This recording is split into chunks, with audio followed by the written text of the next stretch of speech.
நம்பிக்கை நம்பிக்கை நம்பிக்கை நம்பிக்கை இல்லாமல் நாளை இல்லை.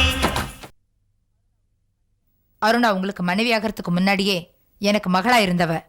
பெத்தவ முன்னாடி அவளை கை நீட்டி அடிச்சா என் மனசு என்ன பாடுபடுன்னு கொஞ்சம் நினைச்சு பாருங்க. பெத்தவங்களை கொடுமைப்படுத்தினா பிள்ளைங்க மனசு தான் கஷ்டப்படும். என் அப்பாவை இவளை நம்பிதானே விட்டுட்டு போனேன். என் அப்பாவை இவ என்ன நல்லா கொடுமைப்படுத்திருக்கா தெரியுமா உங்களுக்கு? ராமையாவோ இவளை கொடுமைப்படுத்திருக்காரு மாப்பிள. முதல்ல இந்த மாதிரி அவர் பேர் சொல்றதை நிறுத்துங்க.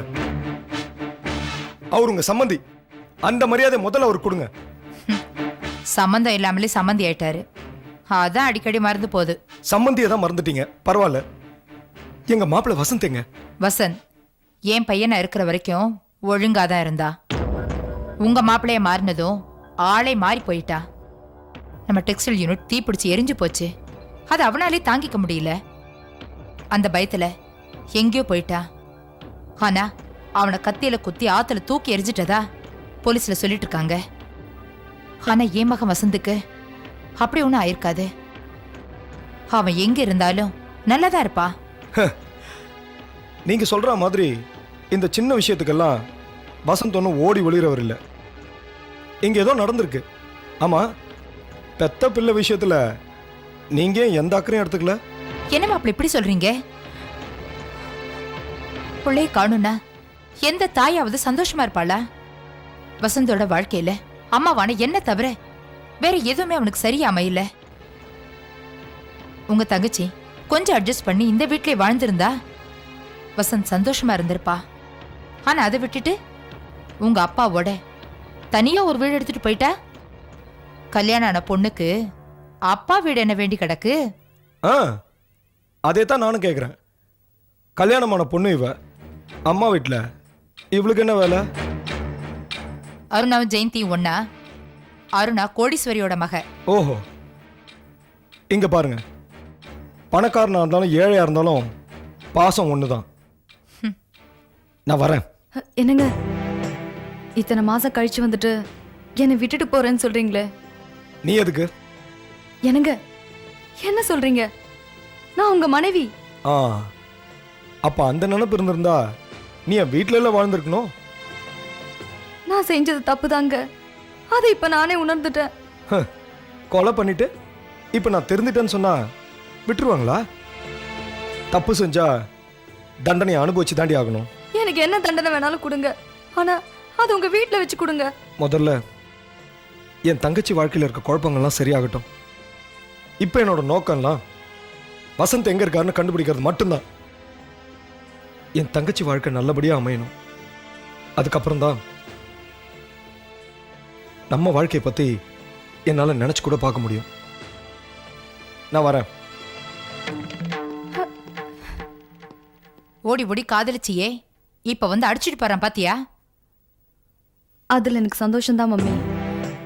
நான் செஞ்ச தவறுக்கு அவர் என்னை ஏத்துக்காம தண்டிச்சிருக்கணும். அவர் மனசுல நான் இன்னும் இருக்கேன் மம்மி. எப்படி சொல்ற? அருணா என் மனைவி, அவளை அடிக்கவும் கண்டிக்கவும் உரிமை இருக்குன்னு சொன்னாரே, அது போதும் மம்மி எனக்கு.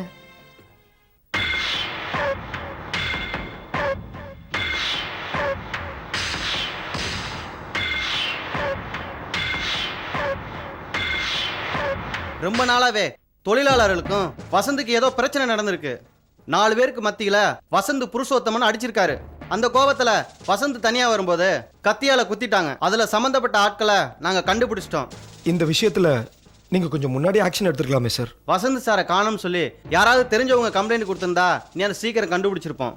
வசந்த எப்படியாவது கண்டுபிடிக்கணும் சார். வசந்த தூக்கி வீசப்பட்டதா சொன்ன ஏரியால போய் பார்த்தோம். லோக்கல் ஆட்களை வச்சு படகு மூலமாகவும் நாங்க தேடி பார்த்தோம். அது ரொம்ப ஆழமான பகுதிங்கிறதுனால தற்கொலை பண்றவங்க தான் அந்த இடத்துக்கு வருவாங்களாம். சில சமயங்கள்ல பாடி கூட கிடைக்காதான். அந்த அளவுக்கு அது ரிஸ்கான ஏரியா. என் தங்கச்சி புருஷனை இந்த நிலைமைக்கு ஆளாக்குன அந்த பாவியை நான் பார்க்கணும் சார். அவனை சட்டம் பார்த்துக்கும் சார். சட்டம் பார்க்கறது இருக்கட்டும் சார், நான் அவனை பார்க்கணும். இப்போ அவன் எங்க இருப்பான்? அந்த 3 பேரையும் விசாரணைக்காக கோர்ட்டுக்கு கொண்டாடுறாங்க. வேணா அங்க போய் பாருங்க. தேங்க்யூ சார், நான் வரேன். வாங்க.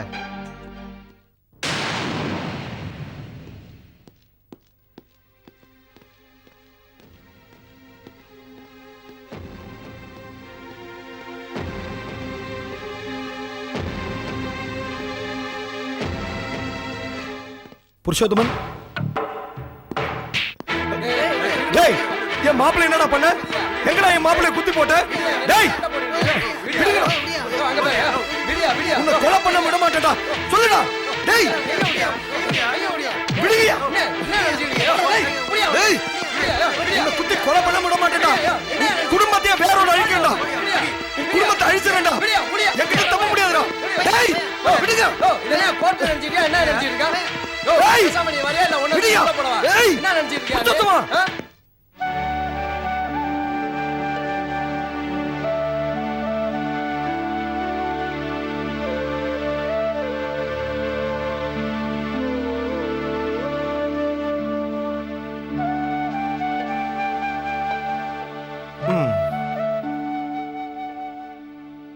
இந்தம்மா வேண்டாண்ணா, சொல்றது கேளு, சாப்பிடுமா.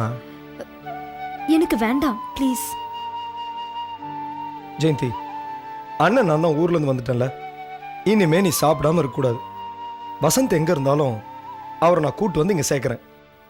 சாப்பிடு. நான் அப்புறம் சாப்பிட்டுக்கிறேண்ணா, எனக்கு இப்ப பசிக்கல. ஏம்மா, அண்ணன் தான் இவ்வளவு தூரம் சொல்லுதில்ல, கொஞ்சமாவது சாப்பிடுமா. அப்பா, நானே தங்கச்சி கூடுறேன். ம்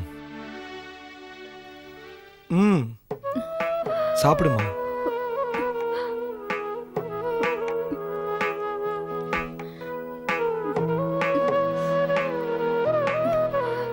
போதும்ண்ணா. இன்னும் கொஞ்சம் சாப்பிடுமா. ம்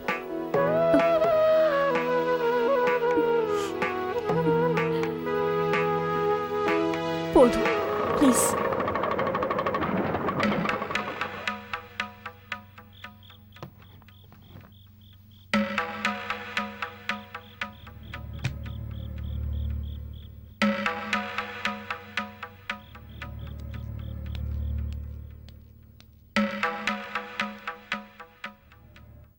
நில்லு. எதுக்கு இங்க வந்த? என்ன அப்படி கேக்குறீங்க? என் வீட்டுக்கு தான் நான் வந்திருக்கேன். என்னது? உன் வீடா? அது இது இல்ல, அது என் புருஷன் இருக்கிற வீடு தான் என் வீடு. ஓஹோ, நல்ல நியாயம்டி. புருஷன் மட்டும்தான் வேணும். அப்போ புருஷனை 30 வருஷமா கட்டி காப்பாத்துற அப்பா வேணாம், கூட பிறந்து வளர்ந்த அக்கா தங்கச்சிங்கெல்லாம் வேணாம். இல்லைங்க, நான் தப்பு பண்ணிட்டேன், ஒத்துக்கிறேன். ஆனா இப்ப நான் திருந்திட்டேங்க. இனிமே இந்த வீட்டில் தான் நான் வாழப் போறேன். ம், உன்னை கட்டிக்கிட்டு நான் அவஸ்தைப்பட்டதெல்லாம் போதும்மா. உன்னால என் அப்பா தங்கச்சி எல்லாம் கஷ்டப்பட்டதும் போதும். இனிமே உன் சவகாசமே வேண்டாமா. கொஞ்சம் போறியா? என்னை போக சொன்னா போக மாட்டேன், இங்கே தான் இருப்பேன். அதெல்லாம் முடியாது. என் கண்ணு முன்னாடி நிற்காத, போயிடு. டே பிரேம், என்ன பேசுற நீ? அருணா அவனோட மனைவி, அதை முதல்ல புரிஞ்சுக்கிட. உள்ள கூட்டிட்டு போட. என்னால முடியாதுப்பா. அவ உங்களுக்கும் தங்கச்சிக்கும் செஞ்ச கொடுமைகளை என்னால மறக்கவும் முடியாது, மன்னிக்கவும் முடியாது. டேய், அருணா அறியா போனுடா. குழந்தைய தூக்கும் போது காலால் நெஞ்சில உதைக்கிறது இல்லையா? அதுக்காக நம்ம குழந்தைய வெறுத்துறோமா? மாப்பிள்ளையை காணும் நானும் ஜெயந்தியும் தவிச்சிட்டு இருந்தப்போ தினமும் அருணா வீட்டுக்கு வந்து ஜெயந்திக்கு ஆறுதல் சொன்னாடா. இருந்து விட்டே காலி பண்ற அளவுக்கு உங்களுக்கு டார்ச்சர் கொடுத்துருக்காளேப்பா. கெட்டதை மட்டுமே நாம எடுத்துக்கிட்டா இந்த உலகத்துல ஒருவன் சொல்றதுக்கு யாருமே மிஞ்ச மாட்டாங்கடா. இல்லப்பா, என்னைக்கு என் தங்கச்சியோட வாழ்க்கை நல்லபடியா அமையுதோ அன்னைக்கு தான்ப்பா என்னோட வாழ்க்கையை பத்தி என்னால் நினைச்சு பார்க்க முடியும். அது வரைக்கும் அருணா அவங்க அம்மா வீட்லயே இருக்கட்டும். அண்ணா, எதுக்காக அண்ணியை எனக்காக திருப்பி அனுப்புறீங்க? பாவம்ண்ணா, அவங்க நம்ம எல்லாரையும் நம்பி பெட்டியை தூக்கிட்டு வந்திருக்காங்க. நம்ம வீட்டுல வாழணும்னு வந்திருக்கிறவங்கள ஏத்துக்கிறது தான் நான் முறை. நம்ம கஷ்டம் அவளுக்கு புரியாதுமா. அவ இங்க இருந்தானா அவ பாட்டுக்கு ஏதாவது தொண்ணு புரியாம பேசிட்டு இருப்பா. நாமளே மாப்பிள்ளைய காணும் தேடிட்டு இருக்கோம். அண்ணி கூட அவங்க அண்ணனை தான் தேடிட்டு இருக்காங்க. இல்லம்மா, இந்த விஷயத்தை பொறுத்த வரைக்கும் தயவு செஞ்சு என்னை வற்புறுத்தாத. அருணா கொஞ்ச நாளைக்கு அவங்க அம்மா வீட்டில் இருக்கிறது தான் நல்லது. அதான் சரியா இருக்கும். எனக்கு அங்க இருக்கவே பிடிக்கலங்க. அண்ணன் ஞாபகமே வந்துட்டு இருக்கு. வரட்டும், நல்லா வரட்டும். இப்படி ஒருத்தர் பிரிஞ்சிருந்தாதான் பாசத்தையும் அன்பையும் உன்னால புரிஞ்சுக்க முடியும். நீ முதல்ல கிளம்பு, உங்க அம்மா தேடிட்டு இருப்பாங்க. இல்ல, நான் இந்த வீட்டில் தான் இருப்பேன். இந்த பிடிவாதம் தான் உன்னை அழிக்குது. வீட்டை விட்டு வெளில போ. போன்னு சொல்றேன்ல. எனக்கு போ. ம்.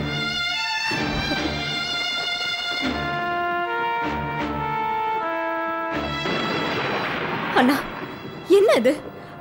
மழை வர மாதிரி இருக்கு. இந்த நேரத்துல போய் அண்ணிய தனியா அனுப்புறியே. எல்லாம் போவாமா.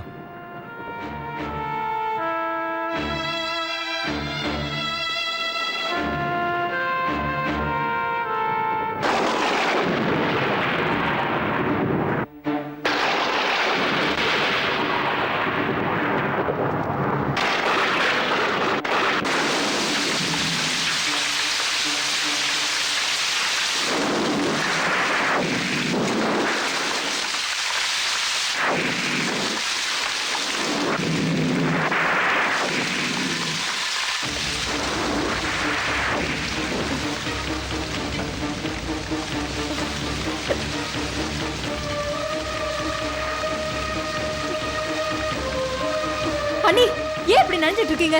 நீங்க வீட்டுக்கு போயிட்டீங்கன்னு நாங்க நினைச்சிட்டு இருக்கோம். நான் தான் போக மாட்டேன்னு சொன்னேன்ல. ஐயோ நீங்க முதல்ல உள்ள வாங்க. வாங்க அண்ணி. அவர் கூப்பிடுற வரைக்கும் நான் வரமாட்டேன். அண்ணா என்னம்மா அது? அண்ணி உள்ள வர சொல்லுண்ணா. நனையட்டும், அவளுக்கு ஒன்றும் ஆகாதுமா, சும்மா நடிக்கிறா. அவங்க வீட்டில் வம்பு பண்றதுக்கு அவளுக்கு சரியான ஆள் கிடைக்கல, அதான் இங்க வந்து வம்பு பண்ணிட்டு இருக்கா. டேய், ஒரு பொண்ணு மனசை புரிஞ்சுக்கடா. மாப்பிள்ளை காணுங்கிற சோகம் நமக்கு இருக்கிற மாதிரி அண்ணனை காணுங்கிற சோகம் அவளுக்கு இருக்குண்டா. அவ வாழ வேண்டிய வீடு இதுதான்டா. நீ வேண்டானா அவ எங்க போவா? இல்லப்பா, பொண்டாட்டியோட சந்தோஷமா வர மனநிலையில நான் இல்ல. அதெல்லாம் அப்புறம் பேசிக்கலாம்ண்ணா. முதல்ல அண்ணிய உள்ள கூப்பிடு. இல்லம்மா, அவ அப்படியே நிக்கட்டும். அப்பா இனிமே அண்ணன் கிட்ட பேசி எந்த பிரயோஜனமும் இல்ல. நம்ம வீட்டுக்கு வந்த யாரோட மனசும் புண்படக்கூடாதுப்பா. இப்ப அண்ணா அண்ணிய உள்ள கூப்பிடலன்னா நானும் அண்ணியோட சேர்ந்து மழையில நிக்க போறேன். ஜெயந்தி, டேய், உனக்கு வேணா உன் பொண்டாட்டி மழையில் நினைக்கிறது கஷ்டம் இல்லாம இருக்கலாம். ஆனா எனக்கு மகளும் மருமகளும் நினைக்கிறத பார்த்து கஷ்டமா இருக்குடா. ஓடா. அப்பா அப்பா, அவ தப்பு பண்ணா வெளில நிக்கிறா. நீங்க ரெண்டு பேரும் எதுக்குப்பா வெளில நிக்கிறீங்க? சொல்றத கேளுங்க. உள்ள வாங்கப்பா. ஜெயந்தி உள்ள வாமா. அப்பா உள்ள வாங்கப்பா. ஜெயந்தி வாமா.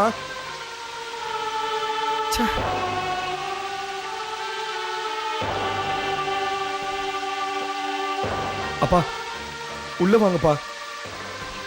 ஜெயந்தி உள்ள வாமா.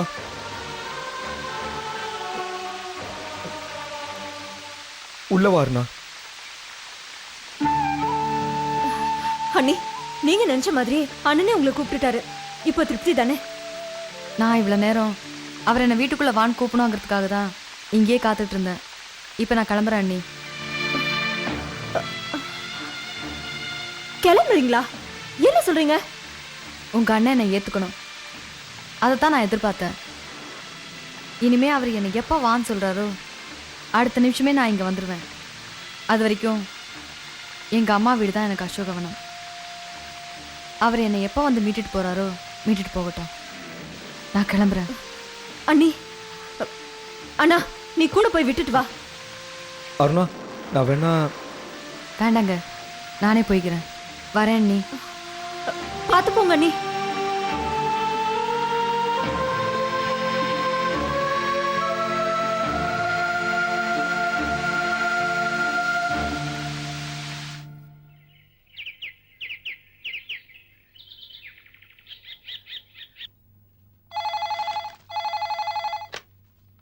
மேடம், உங்களை பார்க்க நந்தினி ஆஃபீஸ்லேருந்து ஒருத்தர் வந்திருக்காரு. வர சொல்லு. Okay madam.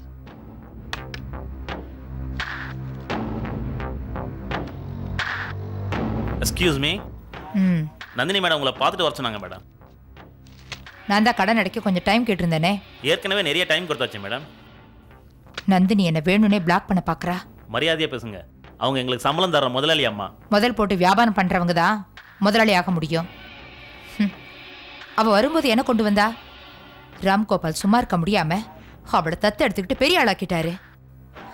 வாரிசு இல்லைன்னா ஏதாவது தர்மஸ்தாபனத்துக்கு எழுதி கொடுக்க வேண்டியதானே?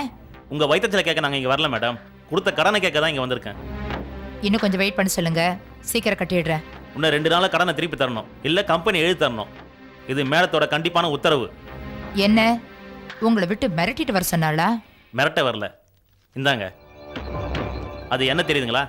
விசாலா மேடம் உங்கள் மேலே கோர்ட்டில் கேஸ் போடுறதுக்காக எல்லாம் ரெடி பண்ண பத்திரம். இன்னும் 2 நாள் உங்ககிட்ட இருந்து சரியான பதில் வரலன்னா நீங்கள் வீட்டுக்கும் கோர்ட்டுக்கும் அலைய வேண்டியது இருக்கும். அதுக்கப்புறம் உங்கள் சொத்தை எல்லாத்தையும் கோர்ட்டில் ஒப்படைக்க வேண்டியது இருக்கும். சரி சரி, எதுவா இருந்தாலும் பேசி தீர்த்துக்கலாம். நானே 2 நாள்ல நந்தினி கிட்ட பேசுறேன்னு சொல்லுங்க. அவசரப்பட்டு எந்த முடிவுக்கு வர வேண்டாம்னு நந்தினி கிட்ட சொல்லுங்க. மரியாதையா மேடம் சொல்லுங்க. மேடத்துக்கிட்ட பேசுறேன்.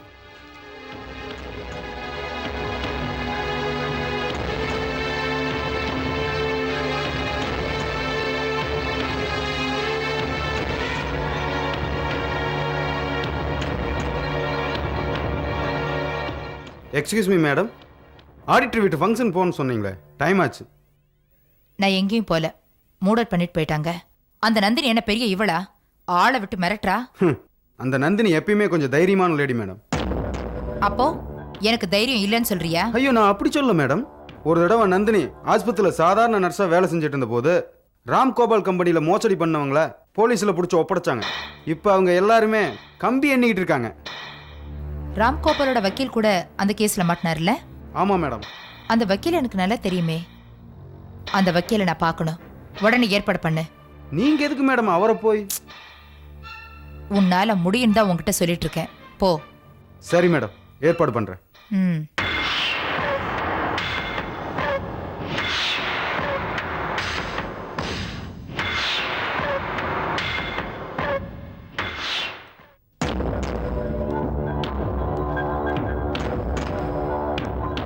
வணக்கம் சிந்தாமணி மேடம்.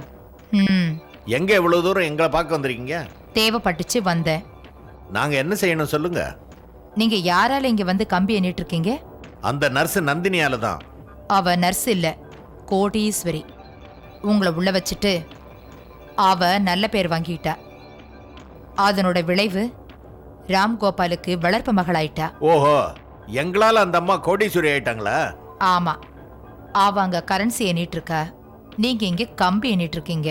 நீங்க மனசு வச்சா எங்களுக்கு விடுதலை கிடைக்கும். தண்டனை கிடைச்சு உள்ள போன பிறகு முழு தண்டனையும் அனுபவிச்சுட்டு தானே வரணும்.